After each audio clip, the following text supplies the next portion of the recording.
Story time. Is blood really thicker than water? Metaphorically speaking, of course. So a little background information. I was 16 years old and I was in 10th grade. And I had just started dating this guy that my friends introduced me to. He was extremely attractive, really smart, and really kind. Literally had all the traits a girl could want in a boyfriend. So him and I are talking for a while, and then we start dating, and we were amazing together. And my sister had just came back home from teaching in Thailand. Surprisingly, her and I got super close because we always used to fight with each other. And now we were inseparable. The only issue was she was 25 years old acting like a child. She always wanted to be at my boyfriend's house with him and his family. Weird, I know. Anyway, so she was always over there with them, and I thought that maybe she was just lonely.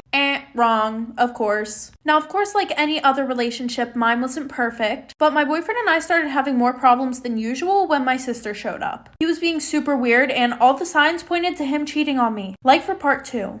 Part 2, is blood thicker than water? Metaphorically speaking, of course. So like I said, my sister started spending more time at my boyfriend's house. I thought that she was lonely, but then my boyfriend started acting weird and all the signs pointing to him cheating on me. But I ignored it because I thought that him and I were in love like in the movies. And also, if I broke up with him, it would be like breaking up with his family because I loved them like my own. Fast forward, his sister ends up getting married and my sister and I were invited to the wedding. Fast forward, everybody gets drunk. We end up spending the night at his cousin's house. And something was off with my boyfriend. He wasn't really talking to me. He wouldn't touch me. He pretty much acted like he was done with me. Well, then there's my sister who was flirting and touching him like it was normal. Fast forward a month, I asked my sister if anything happened between them. And she goes, I think we slept together. So I confronted him about it. And he just laughs and he's like, it wasn't that serious. So I end up breaking up with him and then I start finding unhealthy ways to cope, aka drinking. And eventually I got so lonely to the point where I forgave my sister. And then I started seeing this other guy. And he was amazing, like for part 3.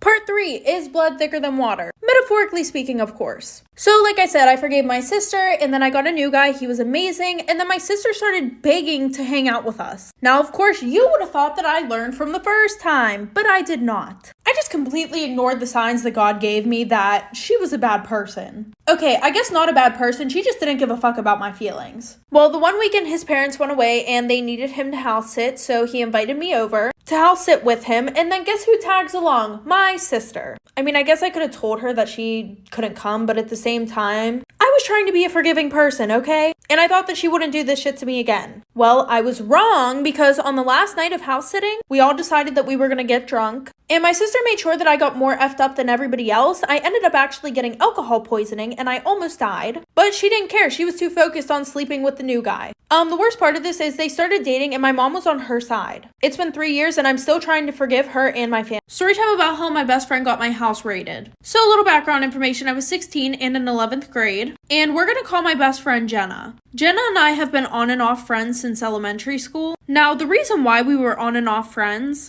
was because Jenna was the type of person who ended up in drama all the time. And coincidentally, anytime that I would stop being her friend, I would be in no drama. Now, there have been multiple times where I've tried to break off our friendship for good, but Jenna, of course, was the type of girl who would threaten to unalive herself whenever things didn't go her way. And I low-key have a savior complex. Also, I literally lived right across the street from her. So it was very hard to cut this friendship off. Well, anyways, fast forward, so her and I are friends, which also wasn't good because she was a very bad influence on me. For example, I didn't have a driver's license, but I had a car. So of course I would go pick her up and her and I would fuck shit up together, aka do bad things. Well, the one night I let her drive and she ended up going to my ex-boyfriend's house, like for part 2 about how my best friend got my house raided. So like I said, no license, but I had a car and I let her drive that night. And she went to my ex-boyfriend's house. Now, her and him used to be close whenever him and I were dating. And I didn't think anything of it until she called him and she kept telling him to come outside of his house so we could fight him.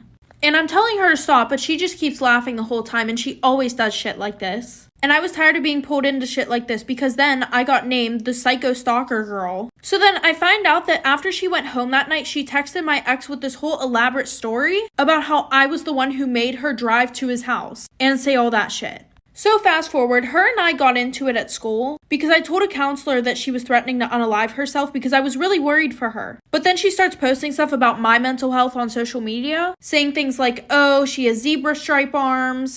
And I fought her after that. Because the only reason why I told our counselor is because I gave a shit about her mental health, like for part 3. Part 3 about how my best friend got my house raided. So like I said, she posted stuff online about my mental health, and then her and we ended up fighting at school, and her mom decided to press charges. But then I ended up showing the cops everything that she had said to me online and all the bullying that she was doing, and how she would literally blackmail me into being friends with her. And this made Jenna and Jenna's mom super unhappy, so they ended up filing a false report about me to the police, saying that I have illegal stuff in my house, and I do this, and I do that, and I plan on unaliving my mom. Like, what the fuck? So in the middle of the night, my whole family and I are woken up by this loud banging on our front door. So my mom, hurry up, go open the door, and they're saying that they have a warrant, and come to find out, the only thing that they could find were a bunch of empty vapes, which my mom was not happy about. And yeah, my mom and I's relationship is super rocky sometimes, but I would never try to unalive her. Story time about why my aunt put me back into foster care. Yes, she put me back into foster care. So a little background information, I was 15 years old and a sophomore in high school. But whenever I was 12 years old, I was in a very abusive household. And I had two younger sisters. One was 11 and the other one was 9. Fast forward, all of us were put into foster care. I got placed into many shelters / group homes because of my behavioral issues. While I was going through all of this, my sisters were both in study homes, so that kind of sucked. I mean, I was happy for them, but at the same time, I was going through hell. But eventually, my grandma and my dad passed away, so my aunt decided that she wanted my sisters and I. So she got her foster license, and the days leading up to whenever we were supposed to move in with her were absolute garbage. There was this one girl who was 19 years old. Her and I did not get along, and I was supposed to leave that Wednesday, but I didn't want to wait, so I decided that I was going to get myself kicked out in hopes that I would be able to move in with my aunt sooner. Like for part 2. Part 2 about why my aunt put me back into foster care. So like I said, I found a way that I was going to get kicked out, and it was by fighting this girl. And yes, I won. But fast forward, eventually my sisters and I move in with my aunt. And if you guys ever heard the phrase honeymoon, you probably think of a relationship, right? Wrong. I was actually shocked about how fast everything went downhill whenever we got there. Like, eventually my cousins just started being mean to me for no reason, while they favored my sisters.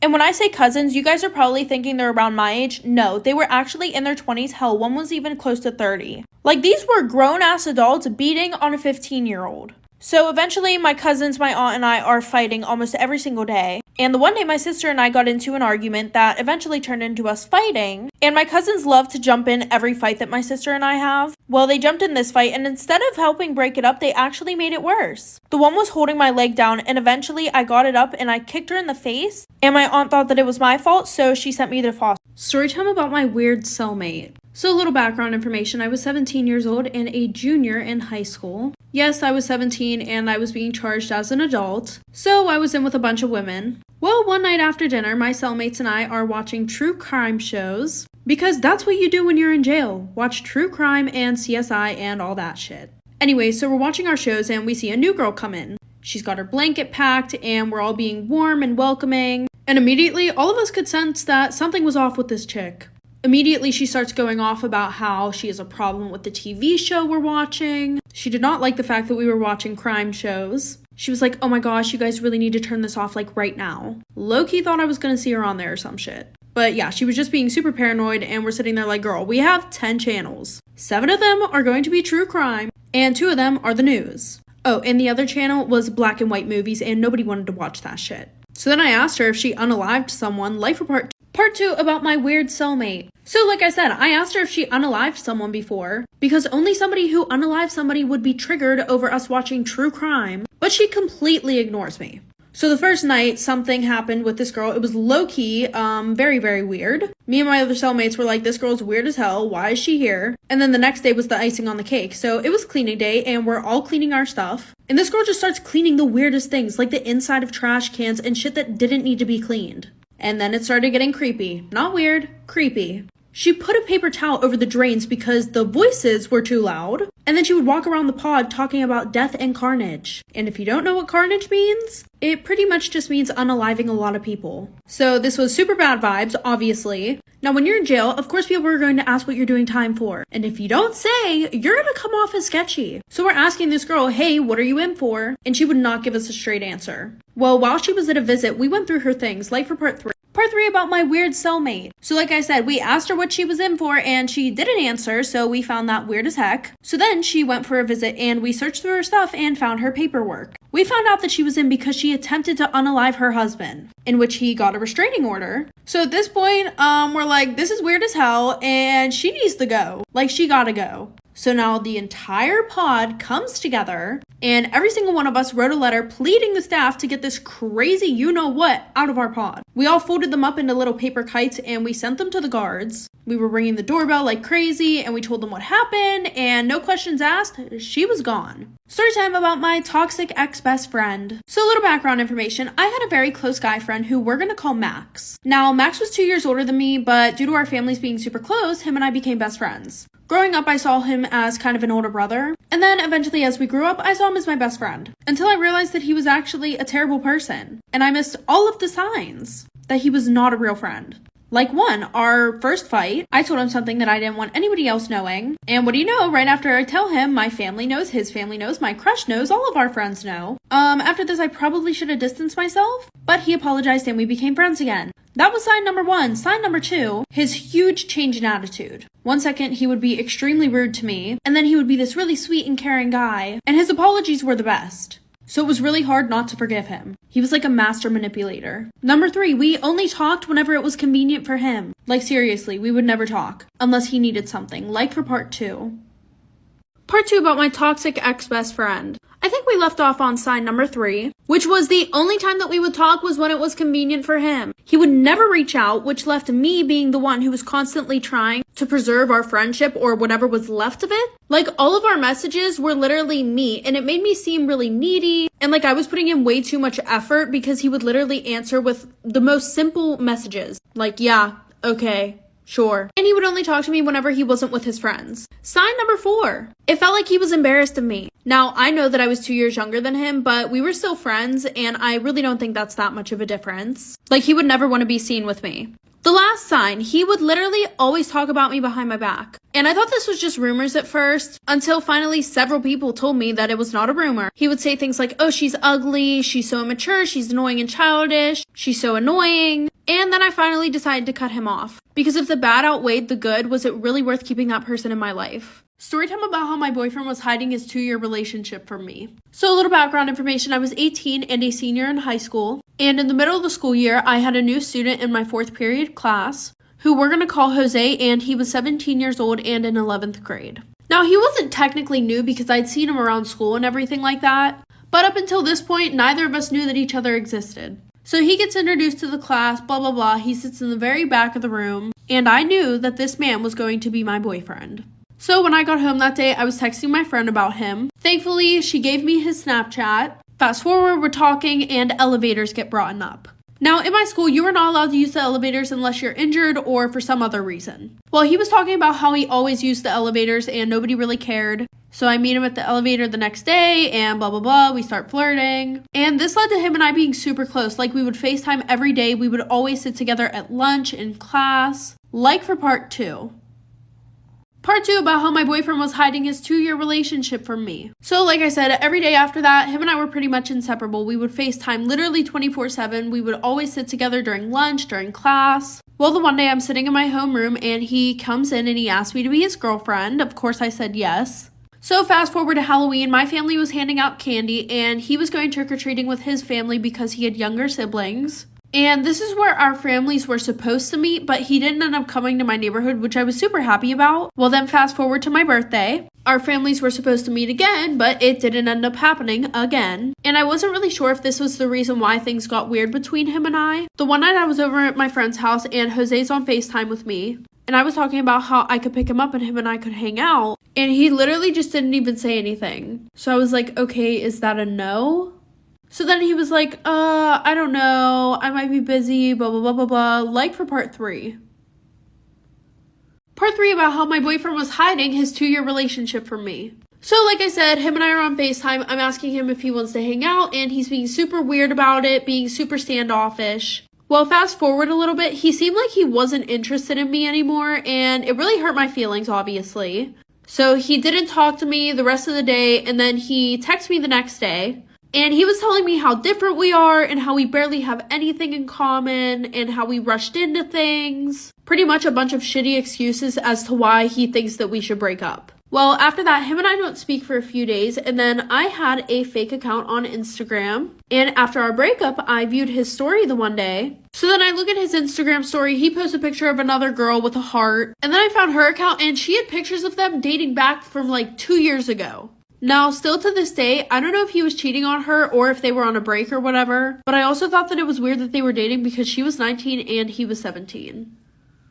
Story time about my boyfriend's girl best friend. So a little background information, I was 15 and in 9th grade, and my boyfriend Jaden and I have been together for 2 years. In the beginning, everything was great, and then we went over to his best friend's house, which I didn't realize that his best friend was a girl. And at first I liked her. Her name was Anita, and she was super funny, super nice. Well, fast forward, it started to become a routine where he would drop me off at my house, and then I would call him, and he wouldn't pick up until like the 3rd time that I called him, and then he would be like, "What's up? I'm hanging out with Anita." And I felt super weird because while we were on the phone together, him and Anita were in the car just talking to each other, not even acknowledging me. So then the one day I asked him if him and I could hang out, and he said that he wasn't going to bring Anita. Well, he pulls up, and guess who's sitting in the back seat? Anita. And they were playing sexual songs, which made me feel super uncomfortable. And she didn't say one word to Jaden the whole time, but she had so much to say to him while we were on the phone. Like for part 2.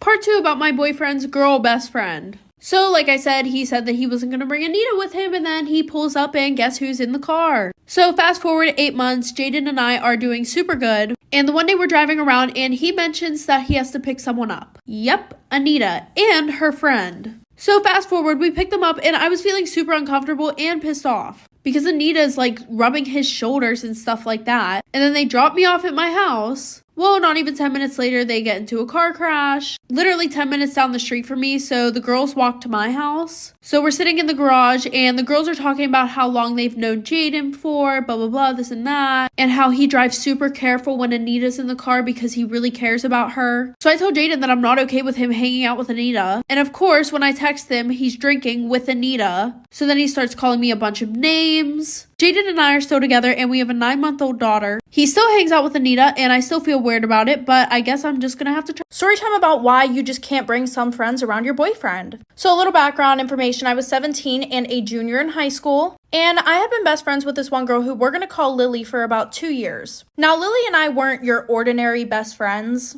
We were the ones that would party together, but we would never talk about anything serious. And when I mean serious things, I mean like a secret that you don't want anybody to know. Just for a little example, the one time I told her that I thought I was pregnant, and clearly she knew that I was super scared, and I told her I don't want anybody to know, please don't say anything. In about 30 minutes, I had like 20 people asking me if I was pregnant, and then somehow my parents found out. She's also the best friend that you keep away from any guy that you like. Well, I have been dating this guy who we're gonna call Jared for 6 months. And obviously, now that I have a boyfriend, I've stopped hanging out with her as much. But my whole thing is she would never give me a heads up on plans. She would literally just text me and be like, "Hey, we're going out tonight." And I would text her back and I would be like, "Sorry, I can't. I already have plans with Jared." So this made her really upset, like for part 2. Part 2 about why you just can't bring some of your friends around your boyfriend. So like I said, she was getting very upset with the fact that she would ask me to make plans last minute and I would tell her that I'm busy with my boyfriend. And this went on throughout Jared and I's whole relationship. And it wasn't like I would ignore her. I would still hang out with her. I just wouldn't go and party and stuff like that because I respected my relationship. She would also always ask me to not bring my boyfriend to these parties, and that's another reason why I wouldn't go. So the one night she's like, "Listen, come out with me. You can bring your boyfriend. It won't be a problem." Which was a shocker. So I was a little bit skeptical, but I said okay. So we go to this party, and usually whenever I'm with Lily, I get really messed up. But I was trying to pace myself this night. And then she's like, "Come on, you don't mind if she gets drunk, right, Jared?" Of course, him wanting me to have fun, he said no, he doesn't mind. She calls us an Uber, and then she asked for my boyfriend's Snapchat just so that way she could check up on us because I was too drunk. The entire ride home, Lily is blowing up Jared's phone, and we just think that she's trying to check on us. No. Instead, when we got home, he opened his phone, and it was actually Lily sending him a bunch of naked pictures. Story time about why I will never go on a date ever again. So a little background information. I was 20 years old, and I had just gotten out of a long-term relationship. Now, I had just gotten out of this relationship like a month before I went on this date. And I had absolutely no intentions of looking for a guy, but I was up for, flirting with them and going on some dates. Well, the one day I am at the gym in my apartment building, And there's this guy who's walking on the treadmill next to me. And I get off and he gets off at the same time and he starts up a conversation with me. And we had started talking about how I never went jet skiing. And he was like, oh, well, do you want to go jet skiing on Tuesday? So I just decided to put myself out there. I said yes, and bam, we had a date the next day. So I meet him at his car, and we go on this date. He did end up paying, which was very nice. But anyways, you know, we're on the jet ski, and we're in the middle of the water. I was kind of weirded out because I didn't think that we would have to be that close with each other. Like for part 2. Part 2 about why I will never go on a date ever again. So like I said, he takes us to the beach, we get on the jet ski, and it's just 2 of us on one jet ski, which I was low-key uncomfortable about because I thought that we were each going to get our own, so there would be no touching involved. And after the shit that he pulled, I definitely wish that I had my own jet ski. So apparently he's jet skied all of his life, you know, he knew how to do this. Well, we go pretty far out from land because he knew the people and he didn't have to listen to any of the rules. He offered to let me drive it, but I did not want to because of the fact that he was going super fast and I did not want to do that shit. Well, listen to this. He flips us off the jet ski, right? And when he does that, all of a sudden it hits me. I am in the middle of the ocean. Like there's sharks, there's other things, there's creepy things, mysterious things we don't even know about. I literally start crying and he thinks it's funny. He gets on the jet ski and literally drives away. I'm not even joking. He left me there for 3 minutes. I could barely see land. And then he ended up coming back and he was like, ha ha ha, da da da. I never saw him. Story time about how my cat got me grounded. And yes, I mean my literal pet cat got me grounded. So a little background information. I was 16 and I was a freshman in high school. And my parents were extremely strict. Now, of course, there was the usual no hanging out with boys, no hanging out with anybody on the weekdays. Well, my parents took it a step further. Actually, no, they took it like 10 miles further. I got my phone taken every night at 6 o'clock, even on the weekends, and my friends were only allowed to come over for 8 hours exactly on the weekends. And they had to have a ride to and from my house. Well, usually my friend group and I were never invited to any kind of parties, but this one girl who had just moved to our school, she was throwing a huge party and she invited everybody, not just the popular kids. So obviously my friends begged me to go. They were like, please, like we can sneak over there. Your parents go to bed early anyways. Like for part 2. Part 2 about how my cat got me grounded, and yes, I am talking about my pet cat. So like I said, my best friends are begging me to come out of the house. They're like, listen, like do whatever you have to come to this party. This is the first and probably only party that we will ever be invited to in our entire lives. So at this point, I start planning to sneak out of my house. So my parents usually go to sleep at around 9:30, 10 o'clock at night, and they usually wake up at 5:30 in the morning. But since this party was on a Friday, obviously my parents aren't going to wake up at that time. They'll usually wake up around like maybe 9, 10 o'clock in the morning. So this gave me a perfect amount of time to do what I needed to do, come back and not get caught. But just in case, I made sure to turn off any alarms on their phone. But I also had to make sure that I had a foolproof plan to get out of the house and get back in. Now, of course, I couldn't go through any of the doors in the house because of the stupid Ring doorbell. But there was one thing that did work in my favor. So my dad had been slowly but surely installing the window security alarms, but he hadn't made it to my room yet, so I was good to sneak out of my window. And thankfully, my window was on the first floor. Like for part 3. Part 3 about how my cat got me grounded, and yes, I am talking about my pet cat. So like I said, I had a foolproof plan to escape, okay? I was going to get out the window and I was going to just crawl back in and act like nothing ever happened. But there was an issue with this, okay? My dad was supposed to fix my window because I somehow broke it. I don't even know how. But anytime that I go to put my window up, it just literally falls. And not only does it fall, it locks when it falls. And obviously you can guess what will happen if it does fall. I won't be able to get back in the house and I will somehow have to get in the house without my parents knowing, which is literally impossible. So I will be grounded for the rest of my life. So I was going to put a book between the window and the windowsill, but I didn't want it falling and making a lot of noise, so I decided to put a pillow there. So I snuck out of my house at 11 o'clock and I had the best time of my life, probably because that's the first and only time that I will ever be invited to any party. But fast forward, I go and I run to the side of the house to get into my window, and of course the pillow is missing. And I'm looking around to see where the pillow went in my room, and of course my cat is laying on it on the floor. So I tried messing with the window, and then all of a sudden my parents walked in my room and saw me. Story time about why I hate Valentine's Day. So a little background information, I was 22 years old and I had been dating this guy for almost a year. And we're gonna call him Jimmy. Most of Jimmy and I's relationship had been long distance because literally after 2 months of us dating, he was offered a job in a different state. And I never worried about him cheating on me or anything like that because he seemed like a really honest and genuine guy. But of course I was wrong because he said that he couldn't do anything for Valentine's Day because he had to work. So me, I'm sitting there and I'm like, oh, well, I'm just gonna fly to him, so we can spend Valentine's Day together. And it'll be a nice surprise. So a few days before Valentine's Day, I get my plane ticket and I wanted to do something special, so I wore some nice lingerie under a trench coat. Well, fast forward, my plane lands and I get an Uber to his apartment. And when I knock on his door, I hear a woman's voice from inside saying, "Don't worry, I'll get the door." Like for part 2. Part 2 about why I hate Valentine's Day. So like I said, I Uber to his apartment and I knock on the door and I hear some woman from inside say, "Don't worry, babe, I'll get it." So I hurry up and try to tie my coat because I had untied it thinking that my boyfriend was going to open the door. But no, why would my boyfriend open his own door to his own apartment that he lives alone in? So she opens the door and she's like, "Hi, what can I help you with?" And I'm like, "Oh, is this apartment blah, blah, blah?" And she's like, "Yeah." I'm like, "Oh, well, is Jimmy here?" And she was like, "Yeah." So she calls Jimmy over to the door. I look directly at him and I'm like, "Oh, is this like your friend or something?" And she's like, "Excuse me, I'm his fiance." So I'm looking at him all confused and I start screaming that he's a liar, a cheater. He's like, "Babe, go call the police. I have no idea who this woman is. She sounds crazy." So his fiance walks away and he goes, "I'm sorry, I'll call you later." And then security escorts me off the property. Needless to say, I never talked to him ever again.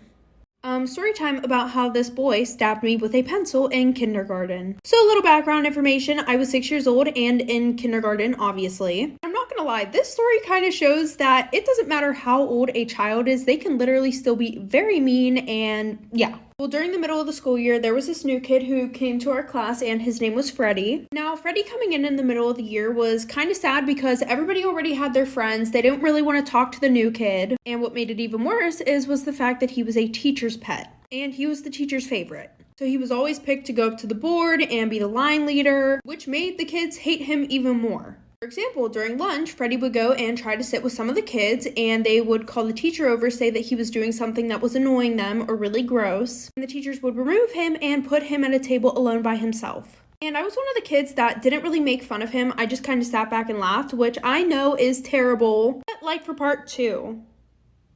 Part 2 about this boy who stabbed me with a pencil in kindergarten. So like I said, everybody would pretty much bully him, and I was one of the kids that just sat back and laughed, didn't say anything to him directly. Eventually, we were getting in trouble for discluding him. We would all have to stay inside during recess with our heads down on the desk in the dark. So then everybody act like they were going to include him. Like the one time they were like, "Okay, we're playing hide and seek, you go hide." And then they never went to find him. So then this kid actually started getting violent. My guess is because the teachers and principal were not doing anything about it. When everybody was walking, he would purposely trip kids. This one time, this girl brought in pencils for the whole class, and she didn't give him one. So he said that he felt sick the one day, and all the kids went out to recess. And he went around and broke every single pencil. And I came in and I found it, so I told the teacher. And then during nap time, he put his mat by me.